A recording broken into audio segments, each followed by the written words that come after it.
The iron collar of obligation tightened around Natalie Vincent's throat with every passing day in Jefferson, Texas.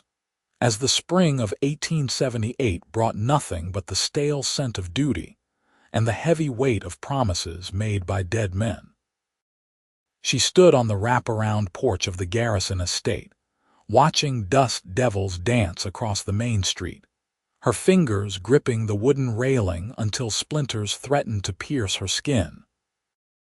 The engagement ring on her left hand caught the afternoon sunlight, throwing fractured rainbows across the painted boards, beautiful lies that mocked the emptiness inside her chest. Charles Garrison sat in his study behind her, counting money and planning their wedding as though she were another asset to be cataloged and controlled. At 23, Natalie had already buried both parents to consumption, lost the family ranch to bank foreclosures, and found herself dependent on the charity of her late father's business partner. Charles had proposed the arrangement as though it were a generous rescue. Never mind that he was 47 with cold eyes and colder hands. Never mind that she woke every morning feeling like she was drowning in air. The sound of hoofbeats pulled her attention toward the street where a lone rider approached through the settling dust. Even from a distance, she could see the easy confidence in his posture, the way he moved with his horse rather than against it. The animal was a magnificent chestnut gelding, and the man wore the practical clothes of someone who worked for a living, worn denim and leather darkened by sun and use. He dismounted outside the general store with fluid grace, tying his horse to the hitching post before pushing back his hat to reveal sun-bronzed features and dark hair that needed cutting. Natalie told herself to look away, to return inside where she belonged, but her feet refused to move. There was something magnetic about the stranger, something that made her pulse quicken in a way Charles never had and never would. She watched him enter the store, then forced herself to turn back toward the house, back toward the cage with golden bars. That evening, Charles hosted a dinner for several prominent Jefferson businessmen, and Natalie played her assigned role with practiced precision. She smiled at the appropriate moments, poured whiskey with steady hands, and swallowed the patronizing comments about her upcoming domestication with grace that tasted like ashes. Charles touched her waist possessively whenever someone glanced her direction, his fingers digging in just hard enough to remind her of her place. "Your bride is quite lovely," Thomas Whitmore said, his eyes lingering too long on Natalie's face. "You are a fortunate man, Charles." "Indeed," Charles replied, his voice carrying the satisfaction of ownership. "Though fortune has little to do with it. Strategic planning and proper execution, that is what builds empires." Natalie excused herself as soon as propriety allowed, slipping out through the kitchen to the garden where jasmine bloomed in wild profusion. The night air tasted sweet after the cigar smoke and masculine posturing inside. She sank onto a stone bench, pressing her palms against her eyes until stars exploded behind her lids. "Rough evening." The voice came from the shadows near the fence, low and warm with a slight Texas drawl that wrapped around her like honeyed whiskey. Natalie gasped, jumping to her feet. The stranger from earlier materialized from the darkness, his hat in his hands, his expression apologetic. "I did not mean to startle you, miss. I was just taking a shortcut back to the boarding house. I will leave you to your peace." "Wait," Natalie said, surprising herself. "Please." "I mean, you do not need to go. Unless you want to. I am sorry, I am not thinking clearly." He stepped closer, and the moonlight revealed features that were even more striking up close. He had a strong jaw, a straight nose that looked like it might have been broken once, and eyes that seemed to hold both kindness and steel in equal measure. He looked to be in his late 20s, young enough that lines had not yet carved permanent homes around his mouth, old enough that confidence sat comfortably on his shoulders. "I am Mason Wright," he said, extending his hand. "I just signed on with the Patterson Ranch, assistant foreman." Natalie placed her hand in his, feeling calluses that spoke of honest work, strength tempered by gentleness. "Natalie Vincent.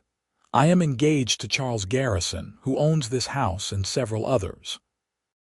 Something flickered in Mason's eyes at the word engaged, something that might have been disappointment. He released her hand, but the warmth of his touch lingered on her skin. "Should I congratulate you?" he asked quietly. The question was so unexpected, so perceptive, that Natalie felt tears prick her eyes. "Most people do." "I am not most people, Miss Vincent, and if you will pardon my boldness, you do not look like a woman celebrating her upcoming marriage. You look like someone attending her own funeral." The truth of his words hit her like a physical blow. Natalie sank back onto the bench, all pretense crumbling. "My father and Charles were partners. When my parents died, when we lost everything, Charles offered salvation. The engagement was part of the bargain. I have nowhere else to go, no family, no prospects. This is my only option." Mason lowered himself onto the bench beside her, maintaining a respectful distance but close enough that she could feel his warmth. "There are always options, Miss Vincent. Sometimes they are just harder to see when we are standing in shadow. You do not understand. In this town, Charles Garrison controls everything. The bank, the land office, the sheriff. If I tried to leave, where would I go? What would I do? I have no money, no skills beyond managing a household and playing piano." "Can you ride?" Mason asked suddenly. The question startled her. "I used to. Before we lost the ranch, I rode every day." "Why?" "Because a woman who can ride has freedom if she is brave enough to take it." He turned to face her fully, his eyes intense in the moonlight. "I have been in Jefferson less than a day, Miss Vincent, and I already know this is not where I belong. The Patterson Ranch is just a stop on the way to somewhere better. I plan to save my wages, buy land of my own somewhere west where a man can build something real. Somewhere without men like Charles Garrison controlling every breath." "That sounds like a dream," Natalie whispered. "Dreams are just plans we have not started yet," Mason said. "I know I have no right to say this, knowing you less than an hour, but life is too short and too hard to spend it in chains, even golden ones." They sat in silence for a long moment, the night wrapping around them like a cocoon. Natalie felt something shifting inside her chest, some locked door creaking open after years of being sealed shut.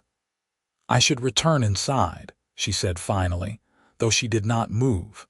"Probably," Mason agreed, also remaining still. "But before you do, I want you to know something. If you ever need help, real help, you can find me at the Patterson Ranch. No questions asked, no obligations expected. Just one human being offering another a chance at something better." "Why would you do that for a stranger?" Mason stood, settling his hat back on his head. "Because I know what it feels like to be trapped. Because I believe people deserve better than settling for crumbs when they are starving.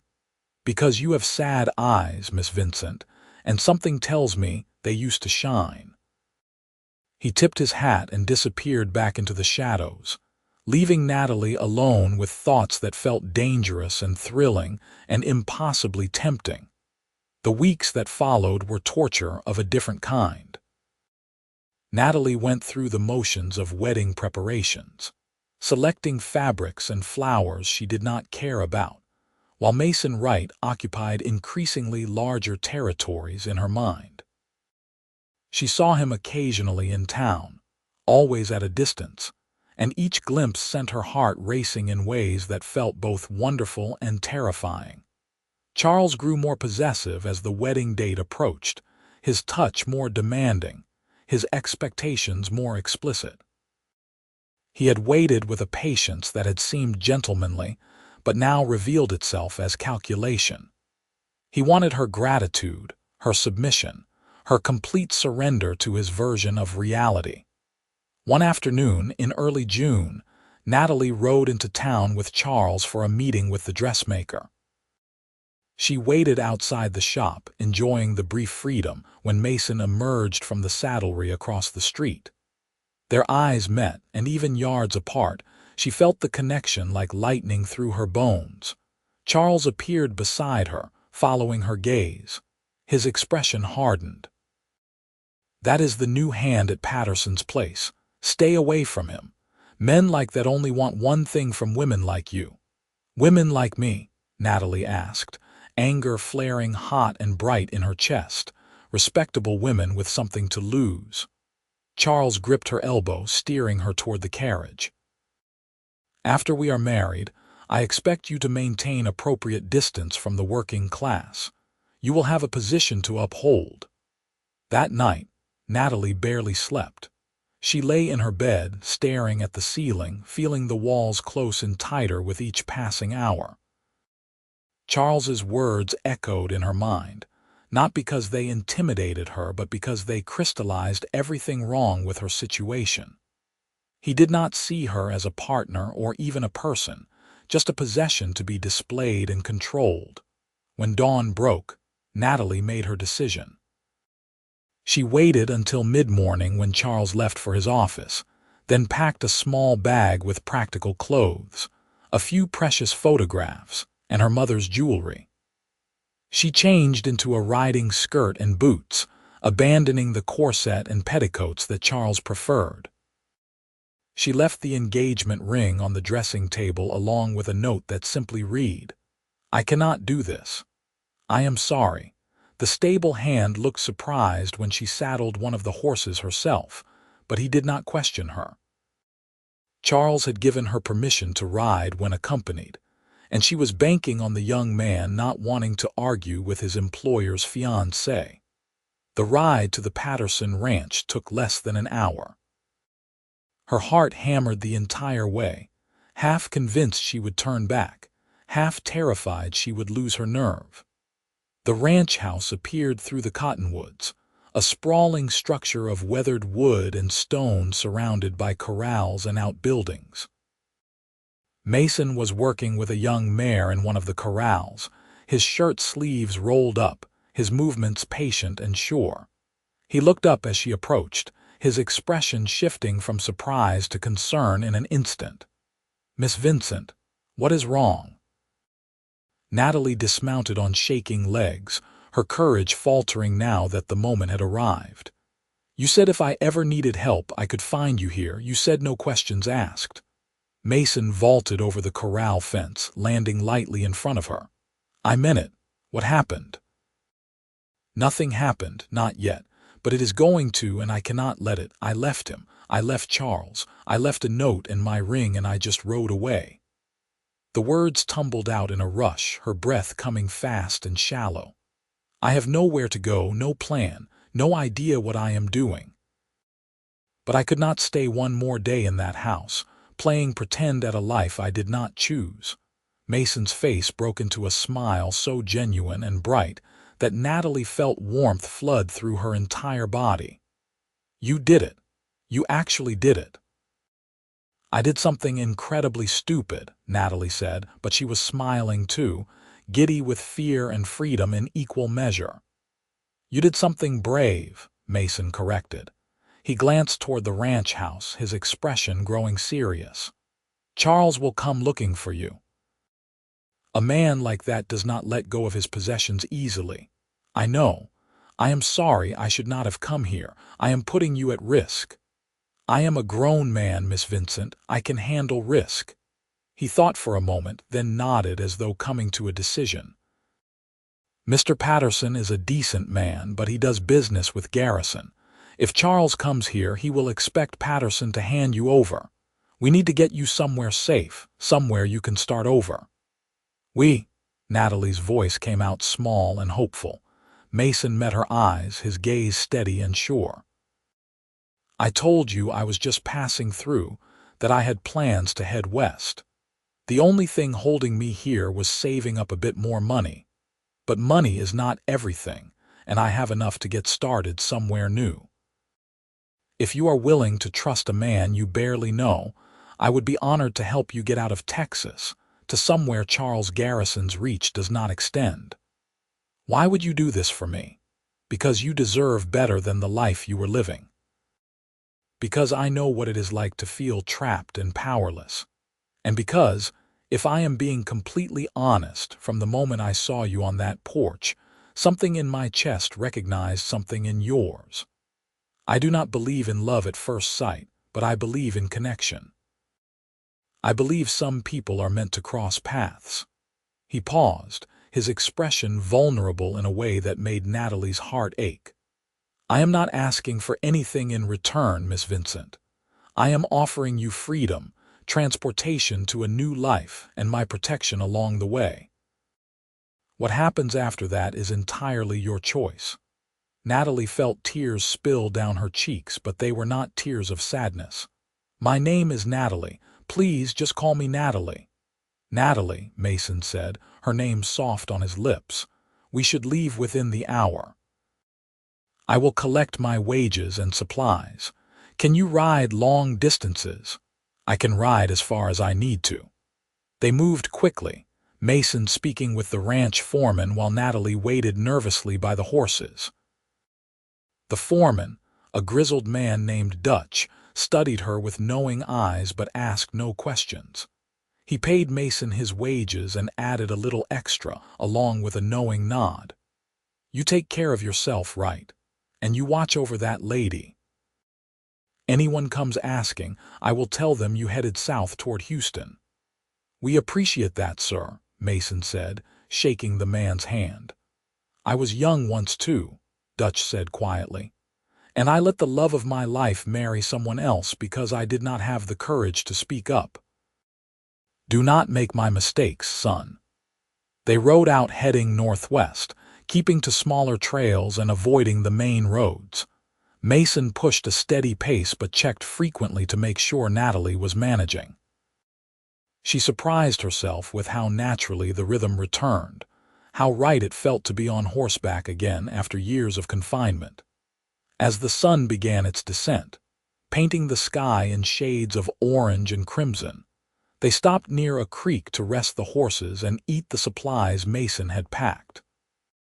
Natalie splashed cool water on her face, feeling layers of constraint washing away with the dust. How are you holding up? Mason asked, handing her some jerky and hardtack. Better than I have in years, Natalie admitted. I keep expecting to feel guilty or scared, but mostly I just feel alive. The scared might come later, Mason said honestly.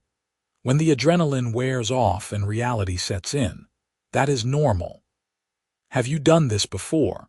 Rescued trapped women from loveless arrangements, Mason laughed, a warm sound that seemed to belong to wide open spaces. No, this is a first for me, but I ran away from my own kind of trap when I was 18. My father owned a factory in St. Louis, wanted me to follow in his footsteps, spend my life in an office counting other people's money. We fought about it for years, until I finally just left one night with everything I owned in a rucksack. Do you regret it? Not for a second. I have been poor, exhausted, hungry, and uncertain more times than I can count. But I have also seen sunrises over the Rockies, slept under more stars than any man could number, and lived life on my own terms. That is worth more than all the comfort and security in the world. They rode until full dark before making camp in a sheltered grove of mesquite trees. Mason built a small fire while Natalie unsaddled the horses, working together with an ease that felt natural and right. When the flames crackled to life, casting dancing shadows across their small sanctuary, they sat on opposite sides of the heat, both acutely aware of propriety and the charged atmosphere between them. Where are we heading? Natalie asked, breaking the comfortable silence. I figured New Mexico territory, Santa Fe maybe. It is far enough from Jefferson that Charles's influence will not reach. Big enough that you can find work if you want it, start fresh without everyone knowing your history. What about your plans? Your dream of buying land? Mason poked at the fire with a stick, sending sparks spiraling into the darkness. Dreams are flexible. The important part was never the specific location. It was the freedom to build something of my own. That can happen in lots of places. I do not want to derail your life, Mason. He looked up, his eyes reflecting firelight and something deeper, something that made Natalie's breath catch. You are not derailing anything, Natalie. If anything, you are the first thing in a long time that feels like destiny instead of just circumstance. They held each other's gaze across the flames, and Natalie felt the world narrow down to just this moment, this man, this choice to leap into the unknown. She should have been terrified. Instead, she felt more certain than she had about anything in years. "We should get some rest," Mason said finally, his voice slightly rough. "We have a long ride ahead tomorrow." He gave Natalie his bedroll while he took first watch, sitting with his back against a tree and his rifle across his lap. She lay staring up at the stars visible through the mesquite branches, listening to the night sounds and the distant call of a coyote, feeling utterly safe despite every rational reason to feel otherwise.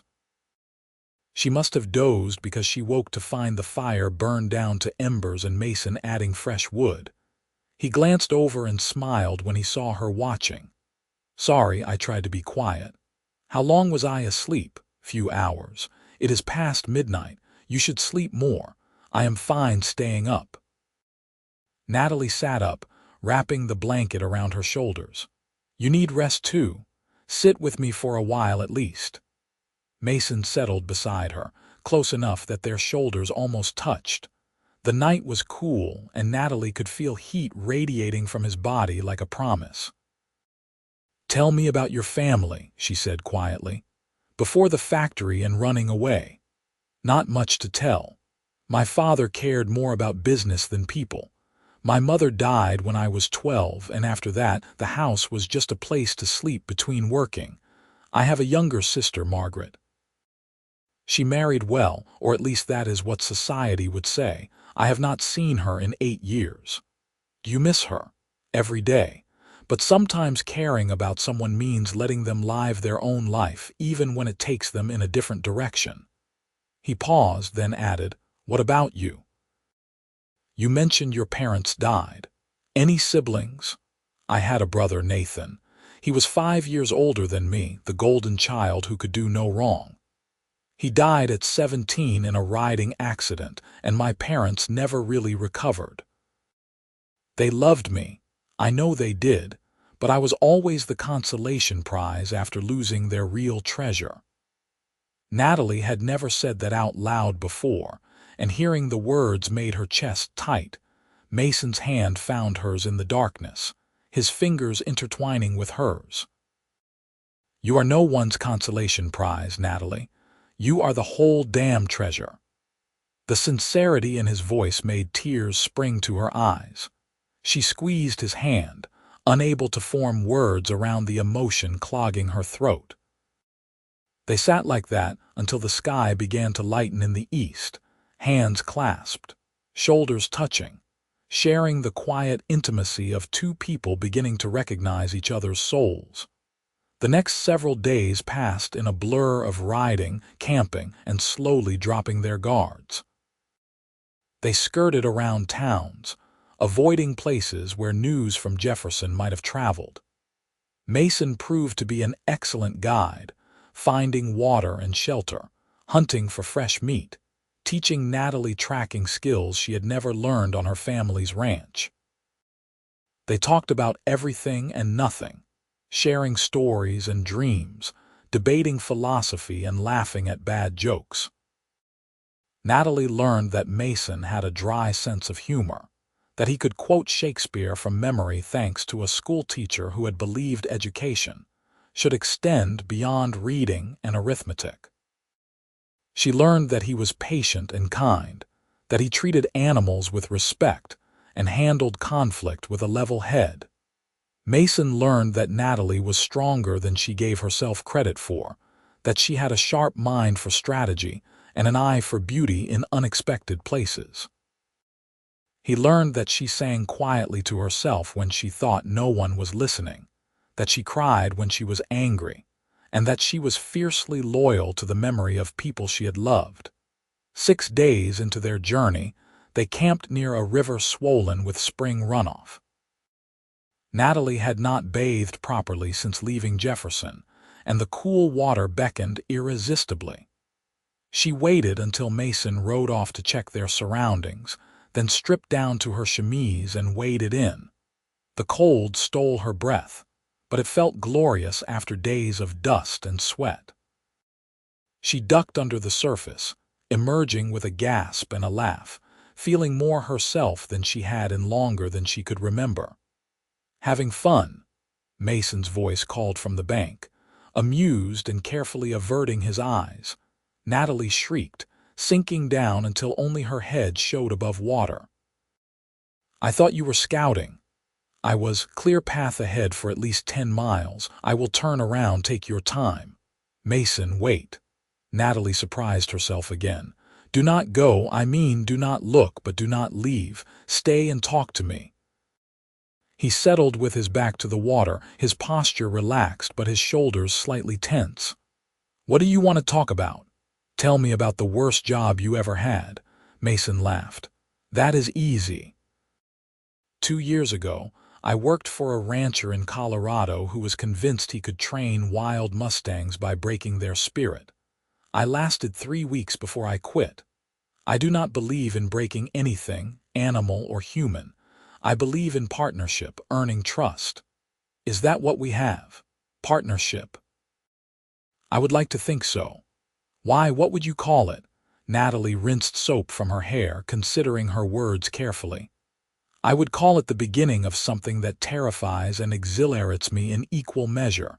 Mason's shoulders tensed further. "Natalie, I know it is too soon.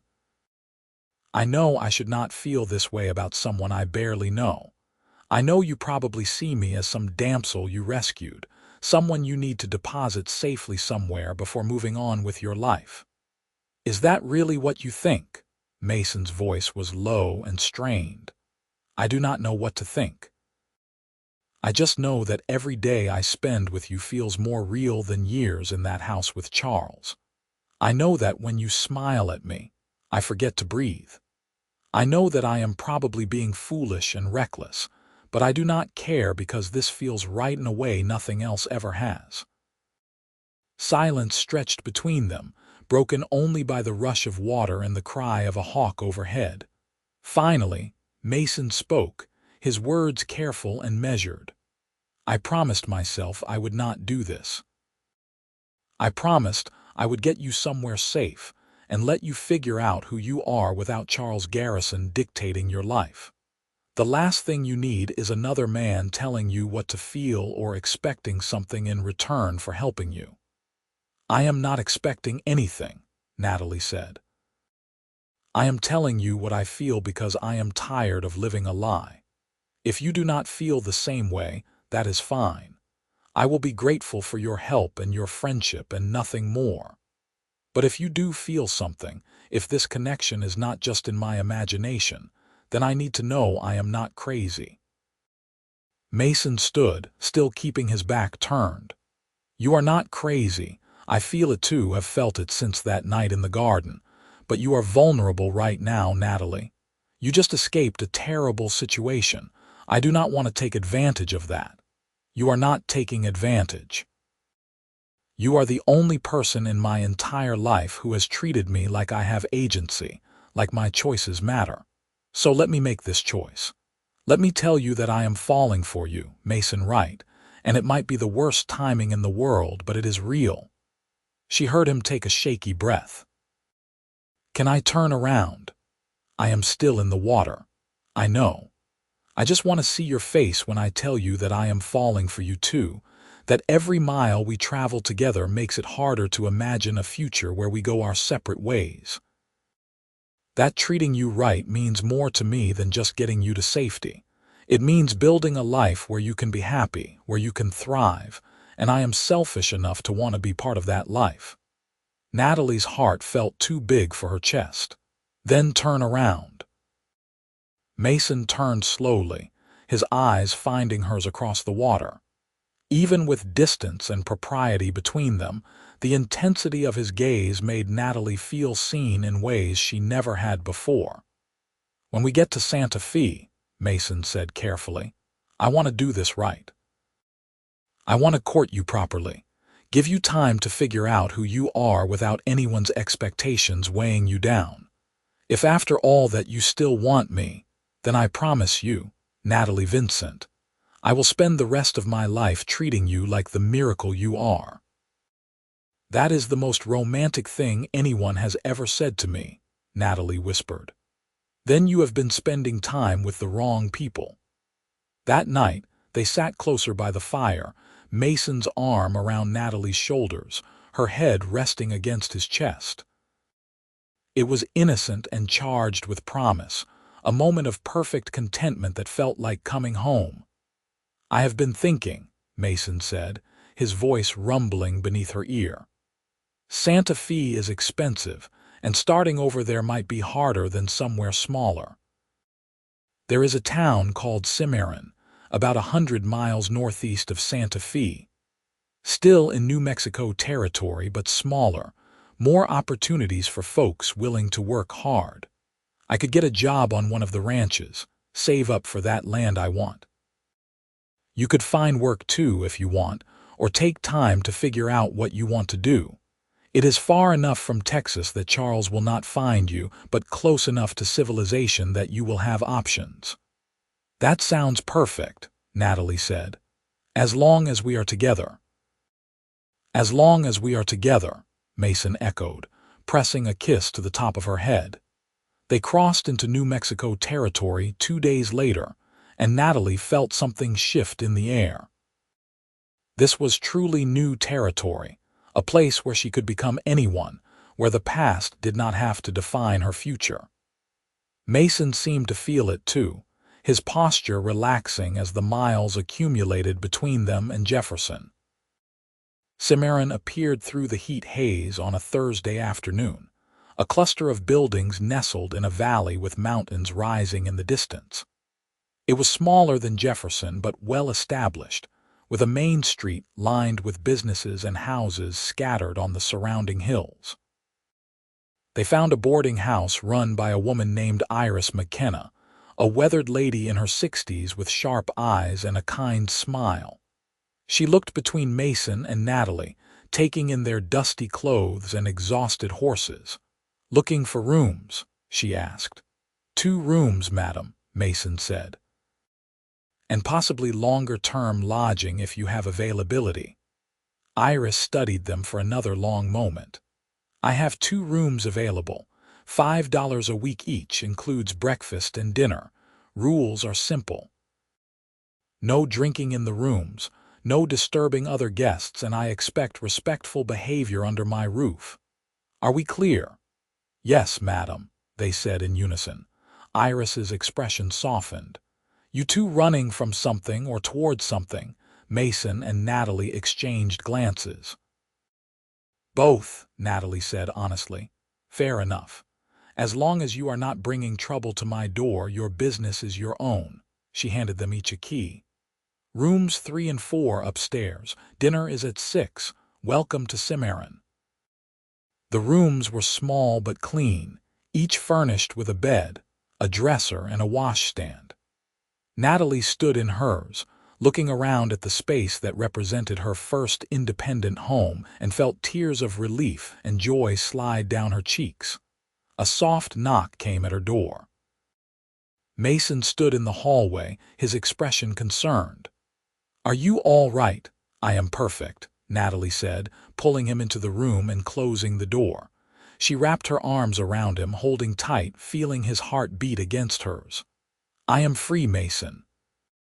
For the first time in my life, I am truly free." Mason held her close, his chin resting on her head. "We made it. We made it," Natalie agreed. They stood like that for a long moment before propriety and exhaustion forced them apart. Mason left to tend to the horses while Natalie washed up and changed into the one clean dress she had packed. At dinner, they sat with the other boarders, a mix of ranch hands, merchants, and travelers, all with their own stories and reasons for being in Cimarron. Over the following weeks, Mason and Natalie began building their new lives. Mason found work at a ranch owned by a man named Robert Walsh, who needed an experienced hand to help manage his growing herd. The pay was decent, and Walsh was impressed enough by Mason's skills to hint at a potential foreman position if things worked out. Natalie took a job at the general store, helping the elderly owner, Mr. Simmons, with inventory and customers. She discovered she had a head for numbers and a knack for remembering people's preferences. The work was honest and satisfying in ways she had never experienced in her pampered but constrained life in Jefferson. In the evenings and on Sundays, Mason courted Natalie with old-fashioned intentionality. He brought her wildflowers and took her on walks through the hills. They attended church socials and town dances, building a life together one careful step at a time. He kissed her for the first time under a cottonwood tree on a Sunday afternoon in July, a sweet and tentative exploration that left them both breathless and wanting more. "I love you," Natalie whispered against his lips. "I know I probably should not say it yet, but I do." "I love you too," Mason said, cupping her face in his hands. "I have loved you since that night in the garden when you looked at me like I was offering you the moon. I want to marry you, Natalie. I want to build a life with you, a real one based on partnership and respect, and this feeling that consumes me every time I look at you. But I want to do it right. I want to be able to provide for you, to offer you more than just my heart and my promises." "Your heart and your promises are enough," Natalie said fiercely. "Everything else is just details." "Give me a few more months," Mason said. "Let me save enough to make a down payment on some land to build us a house. Let me show you and everyone else that I am worthy of you." "You are already worthy of me," Natalie argued, but she saw the determination in his eyes and relented. "A few months, but not a day longer." Those months tested their patience but strengthened their bond. They learned each other's rhythms and habits, their quirks and frustrations. They learned how to argue productively and forgive completely. They learned that love was not just the butterflies and passion, though they had plenty of both, but also the steady comfort of being known and accepted completely. In October, a letter arrived at the boarding house addressed to Natalie Vincent. Her hands shook as she opened it, recognizing the handwriting of Mary Patterson, the wife of Mason's former employer. The letter explained that Charles Garrison had torn through Jefferson like a storm after Natalie's disappearance, threatening everyone he suspected of helping her. But he had no real leads, and after a few weeks, he had redirected his rage toward business, buying out several failing ranches and consolidating power. Mary wrote that she wanted Natalie to know she was not being pursued, that she could stop looking over her shoulder. She closed by saying that Dutch had described Mason as a good man, and she hoped Natalie had found happiness. Natalie showed the letter to Mason that evening as they walked through the town. "I can stop running," she said wonderingly. "He is not coming after me." "Men like Charles care more about control than about any specific person," Mason said. "Once the initial embarrassment faded, you became less important than maintaining his empire." He pulled her into his arms. "But even if he was still looking, I would not let him take you back. You are mine now, Natalie Vincent, and I protect what is mine." "I am yours," Natalie agreed, rising on her toes to kiss him. "And you are mine.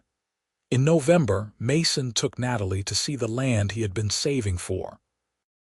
It was 100 acres of rolling grassland with a creek running through the middle, backed by foothills that promised shelter from winter storms.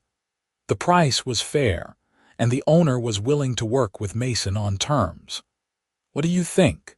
Mason asked, watching Natalie's face anxiously. Natalie turned in a slow circle, taking in the vast sky and endless possibilities. "I think it is perfect. I think we should build our house on that rise where we can see the sunset. I think we should plant a garden near the creek and get chickens and maybe a milk cow. I think we should fill it with laughter and children and a lifetime of memories." Mason swept her up in his arms, spinning her around until they were both dizzy and laughing. "Marry me, Natalie. Marry me now. Do not make me wait any longer." "Yes," Natalie said, tears streaming down her face. "Yes, yes, 1,000 times yes." They were married in the small church in Cimarron on a cold December morning with Iris McKenna and Robert Walsh serving as witnesses. Natalie wore a simple dress in deep blue, and Mason wore his one good suit.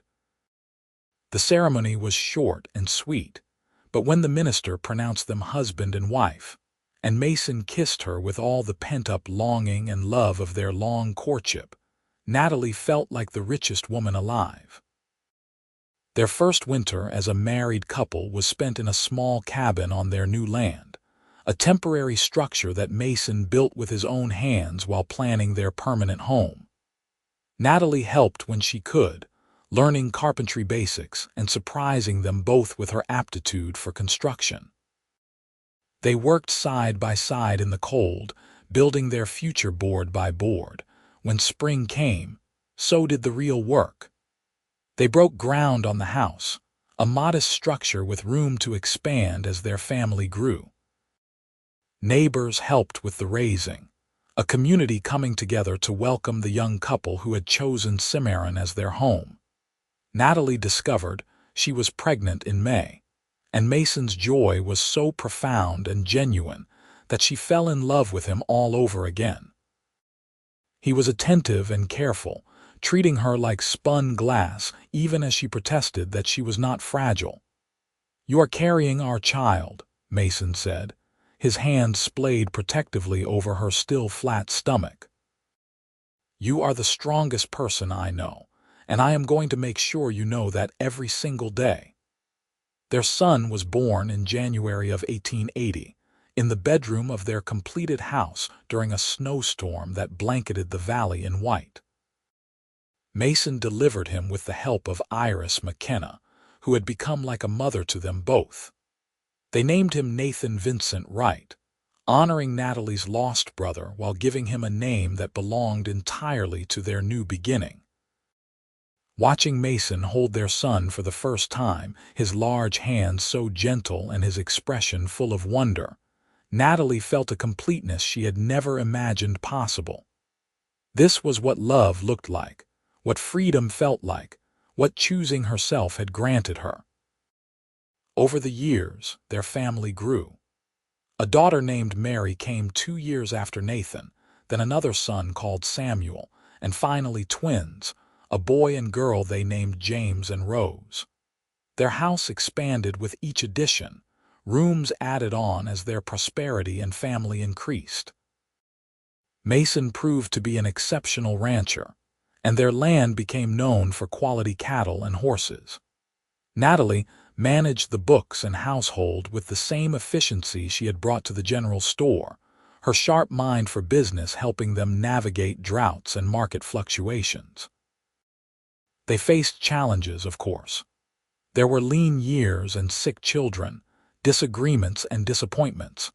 But through it all, they had each other and the foundation they had built on honesty and mutual respect.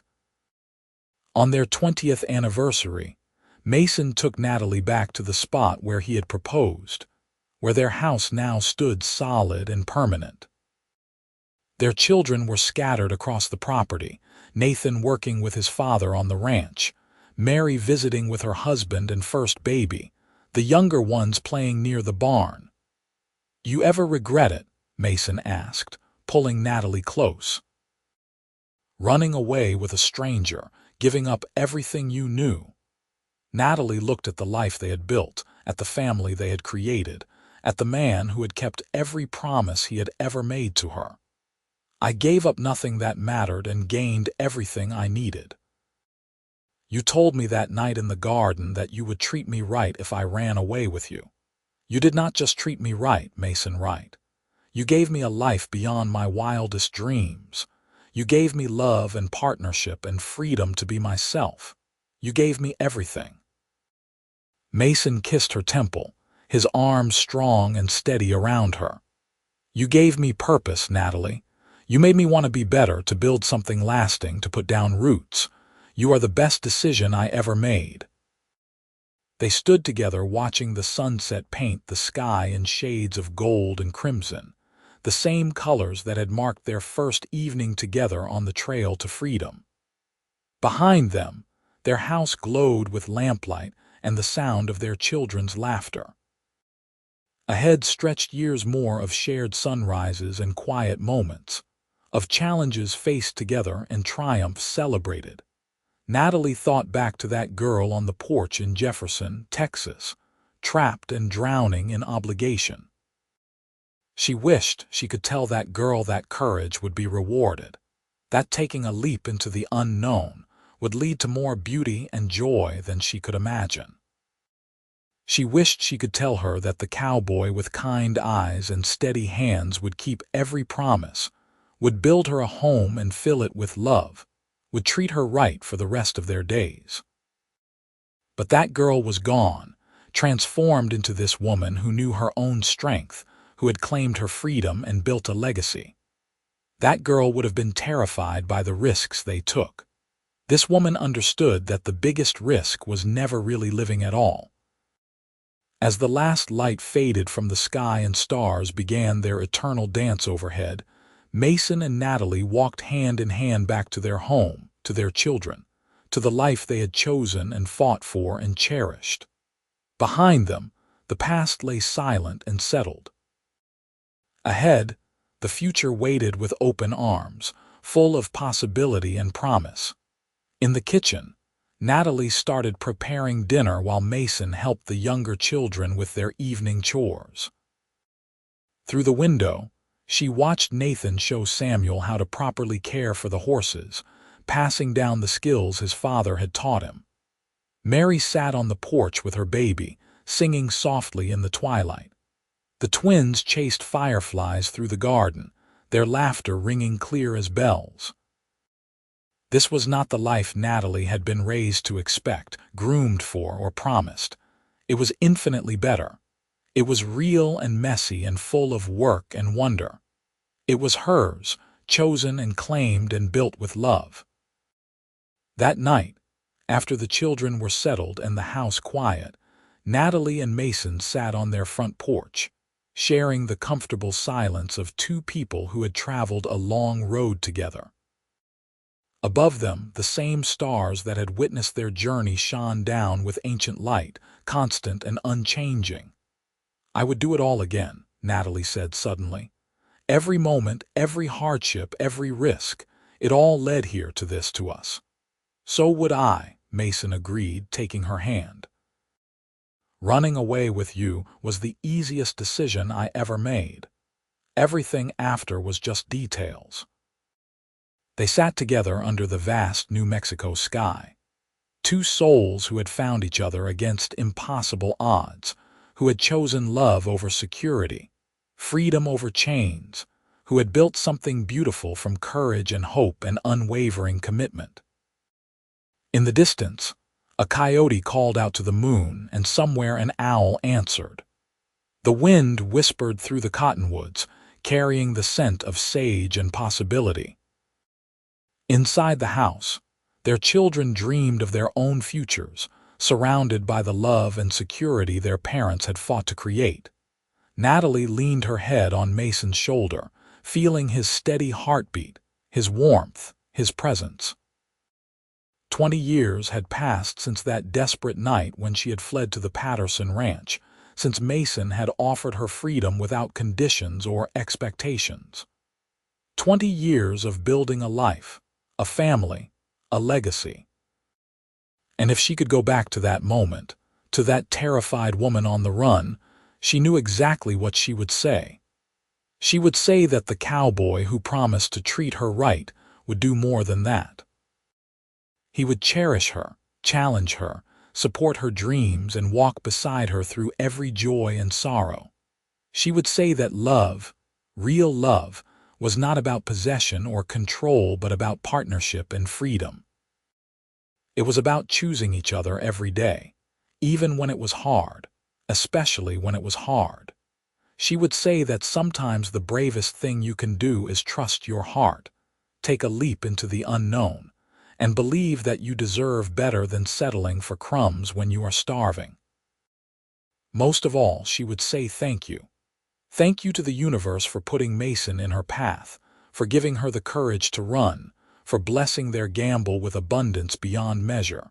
As the night deepened and the temperature dropped, Mason stood and offered Natalie his hand. "Come on, my love. Let us go inside where it is warm."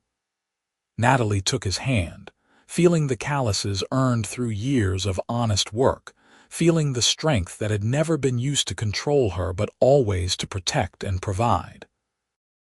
She followed him into their home, into the life they had created together, into the future that stretched bright and promising ahead. The door closed behind them, shutting out the darkness, holding in the light. Through the windows, lamp glow spilled into the night like a beacon, like a promise, like proof that courage and love could transform everything. And somewhere in Jefferson, Texas, in a house now occupied by strangers, a porch stood empty under the same stars. No young woman stood there feeling trapped and hopeless. That girl was long gone, transformed into a woman who knew her worth, who had seized her freedom, who had built a beautiful life from the ashes of obligation. The wind whispered through the jasmine in the garden, carrying no message, finding no audience. That chapter had closed completely, every word written, every thread resolved. The story had moved on to better lands and brighter futures, to a ranch in New Mexico, where love and hard work had created something lasting and true. In the morning, Natalie and Mason would wake early to tackle another day of work and parenting. They would share coffee on the porch, discussing plans and dreams. Mason would kiss her goodbye before heading to the pastures, and she would watch him go with the same flutter in her chest she had felt that first night in the garden. The children would gather for breakfast, filling the kitchen with noise and chaos. Nathan would talk about the foal he was training, Mary would arrive with the baby, and the younger ones would argue over chores before running off to complete them. It would be ordinary and extraordinary, mundane and miraculous. This was what happiness looked like, Natalie thought as she fell asleep in Mason's arms, their bodies fitted together after 20 years of practice. Not perfection or ease, not wealth or status, but authenticity and love. It was waking up next to someone who saw you completely and chose you anyway. It was building something together that neither of you could have built alone.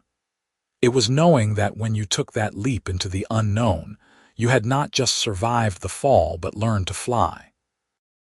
Outside, the stars continued their eternal dance, and the land they had claimed together slept peaceful under their watchful gaze. Tomorrow would bring new challenges and new joys. But tonight, all was exactly as it should be. Two hearts beat in sync, surrounded by the fruits of their courage and devotion. A family slept safe under a roof built by love and sustained by partnership. The story that had begun with a trapped woman and a cowboy's promise had transformed into something richer and deeper than either could have imagined. It had grown into a legacy, a testament to the power of choosing yourself, of believing in second chances, of trusting that sometimes the stranger offering you freedom is actually offering you everything. And in the end, that was the greatest truth of all. Love was not about fairy tales or rescue. It was about two people deciding to face the world together, to build something real and lasting, to treat each other right not just in grand gestures, but in 1,000 small moments every single day. Mason had promised to treat her right, and he had kept that promise for 20 years and would keep it for however many years they had left. But more than that, Natalie had learned to treat herself right, to value her own worth, to never again settle for less than she deserved. Together, they had created something beautiful from a desperate gamble and a stranger's kindness. They had proven that courage was rewarded, that love was real, that happy endings were not just possible but achievable for those brave enough to reach for them. As sleep finally claimed her, Natalie's last thought was simple and profound. She was grateful. Grateful for the courage that had sent her riding to the Patterson ranch. Grateful for the cowboy who had offered her freedom. Grateful for every moment of the life they had built together, the family they had created, the love that had sustained them through everything. And when morning came, as it always did, she would wake beside the man she loved and face another day of their beautiful, ordinary, extraordinary life together. Because that was what love really meant. Not the beginning, though theirs had been dramatic and romantic. Not even the middle, though they were living it fully. But the commitment to keep choosing each other, keep building together, keep honoring the promise they had made under the stars all those years ago. To run away from what did not serve them, to run toward what set them free, and to never stop being grateful for the courage it took to change everything.